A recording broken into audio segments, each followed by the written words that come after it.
« 240 secondes enquête ».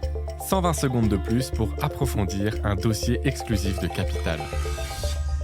Ce week-end, 240 secondes enquête vous dévoile l'empire financier des Beckham. David, ex-idole du football devenu machine à cash. Victoria, créatrice qui a frôlé la faillite avant de rebondir. Des révélations capitales. Nous sommes le 4 novembre 2025 au château de Windsor. L'ex-footballeur anglais y est devenu officiellement Sir David Beckham lors d'une cérémonie en présence du roi Charles III. Il a été décoré pour ses services rendus au sport et à des œuvres caritatives. Une reconnaissance symbolique, mais surtout un signal économique fort. Son nom est désormais une marque mondiale extrêmement rentable. David Beckham, d'abord, c'est une reconversion parfaitement maîtrisée. Est-il besoin de rappeler sa carrière sportive hors norme ? À 17 ans, il débute avec Manchester United. Une décennie de titres plus tard, il rejoint le Real Madrid, puis Los Angeles et enfin le Paris Saint-Germain. Dès qu'il raccroche les crampons, il multiplie les contrats de sponsoring. Adidas, Hugo Boss, Tudor, Stella Artois, Nespresso, etc.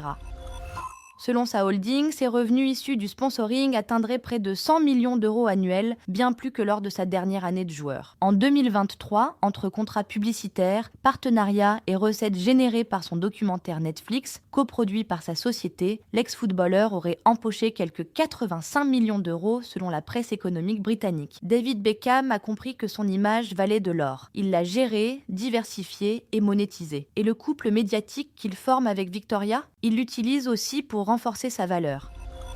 Star planétaire avec les Spice Girls, près de 100 millions d'albums vendus, elle se réinvente après la séparation du groupe en 2001. Elle choisit de tourner le dos à la musique pour se lancer dans la mode, un univers où personne ne l'attend. Elle décide de lancer sa propre marque, puis ouvre, en 2013, sa première boutique à Londres. Julie Bogaert, spécialiste de l'influence et du numérique, analyse « À une époque où personne ne prenait ce type de reconversion au sérieux, elle a osé passer de pop star à créatrice de mode. Elle a dû affronter des stéréotypes et aujourd'hui, sa marque est respectée. » Sauf que le succès médiatique ne garantit pas la rentabilité. En 2016, la marque frôle la faillite avec 9,5 millions d'euros de pertes. Victoria le reconnaît dans son documentaire Netflix « J'ai failli tout perdre ». David injecte alors plus de 7 millions d'euros via sa société DB Ventures pour sauver l'entreprise. Après une restructuration sévère, la marque redémarre et enchaîne les années de croissance. En 2024, le chiffre d'affaires est en hausse de 26%